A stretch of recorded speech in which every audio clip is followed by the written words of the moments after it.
Hey everybody, Shane Theriot here. Thanks for joining me today. Today, I'm going to talk about slash chords. And you might go, man, what, Shane, what are you talking about? What's a slash chord? You mean like, not that kind of slash, not that slash. More like this slash.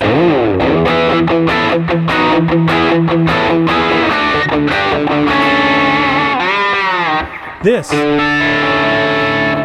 That is a slash chord. What is a slash chord? A slash chord is a triad over a bass note, okay? So you put the triad on top, a group of three notes. It could be major or minor. We're just going to talk about major today. Slash bass note. The bass note always goes on the bottom. Makes sense. Triads are a very strong group of notes, all right? It's a root, third, fifth. And when you put a root note under them, it doesn't always have to necessarily be home base for that chord. So let me show you what I'm talking about. For instance, if we just take this D chord, you played that a million times in your life, right? That's Melbay 101. If I put this note in the bass, you've done that. I'm sure you have.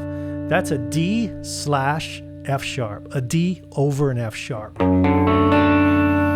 Does it change the tonality of the chord? No, it's still D major, but the third is in the bass. Now, I'm not going to get into inversions. It is technically first inversion if you're talking classical theory. I'm not going to talk about that. I'm going to talk like pop singer-songwriter speak, right? So this, I just call this D over F sharp. Nashville, they call it a 1/3, one with the third in the bass. Here's another one. If we took that D and put the A in the bass, that's the fifth in the bass. You get this sound. You've heard that. I mean, Cheap Trick, a bunch of bands use this. It's a variation of an A sus, but let's keep it for this D slash A. All right. Let me give you an idea, another song example where you can hear it in action. Right? D. That's an A over D, a G over D, that's an A with a D in the bass, A over D. So that's what I'm talking about. It's that kind of harmony. As guitar players, there's a lot of advantages to this, to using these triad over bass note chords. They sound great with distortion. Eddie Van Halen used to say that. Like, he would say, you know, I think I couldn't get away with playing a major 7 chord through a loud Marshall stack. I don't know about that. I kind of think you could. But he would say, but, you know, these voicings, the keyboard voicings, a G over a C serves the same purpose as a C major 7, but listen to it. It sounds hip.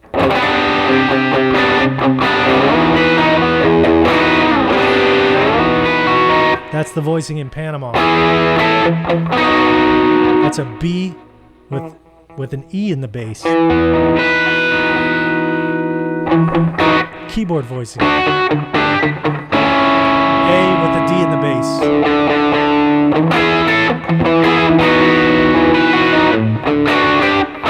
Eddie used to use that all the time. Over the last year and a half, I've worked with Todd Rundgren a lot. I did probably 40-something shows with Todd, maybe more actually.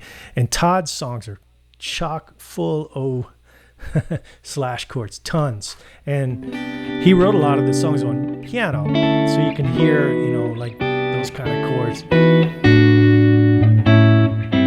You can hear those voicings. And a lot of keyboard players, when they write, and then you try to play it on guitar, you hear those voicings. That's why Eddie had those unique kind of voicings that a lot of guys didn't really do that in the 80s anyway, through at least in the rock genre. I mean, Todd did before, but Eddie took it to a level with his rhythm playing because of that keyboard approach, which was triad over bass notes. Here's another voicing. Let's turn the gain off. I'll show you something more like Robben Ford utilizes these chords. Let's take a G triad, this shape. I'm going to Riff play it this way.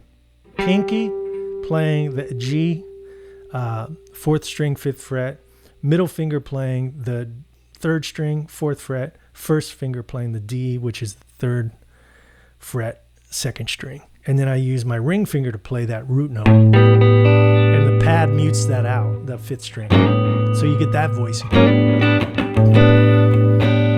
You could use this in a shuffle, like a dominant A.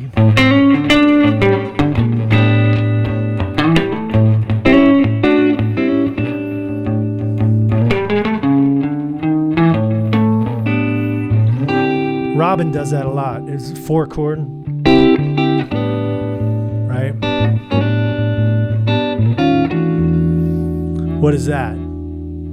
That is, instead of my E, I'm playing a D triad with an E in the bass. It's the same as this. I just moved it to this position. So that's another example of a triad over bass note in a chord progression. What else we got here? So you could really get jazzy with it if you wanted to try to substitute some of these chords for like an A major 7. That's a real jazz stock A major 7 voicing. And if I was working with a singer, like a pop singer, which I do a lot, or session or something, it doesn't always fly, but this would fly. A little more pleasing. Now we're in the pop world. So that's an E triad with the A in the bass.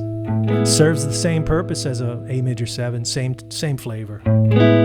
You could also, if you really want to get slick, you could play that E triad up here. Put the A in the bass. That's an E over A. Easier way to do that, even still, would be the E triad up here. And then you play your A in the bass, and you get this. Really nice voicing for a major 7. A major 7. E major 7 would be here. That's a B over an E bass. Now you might want to start experimenting, like just try, like, okay, I said a B over an E. Where else could you find that? B triad over an E. That's Panama. We already went over that. Let's find another one. B triad over an E bass. That's nice. It's the same notes as this. It's just different position.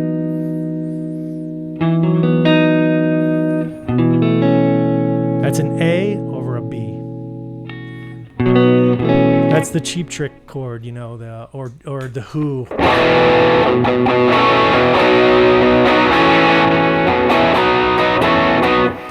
So you'll get a lot of mileage out of this, and you'll know after a while, when your fingers start getting acclimated to playing triads over the bass note, you'll start to plug those voicings in place of minor 7s and major 7s, and it pulls, maybe on a session or something, it's a hipper thing to pull from rather than just the garden variety chord. So I hope you got a lot out of that, and if you did, give me a like, subscribe. See you next time. Shane Theriot out.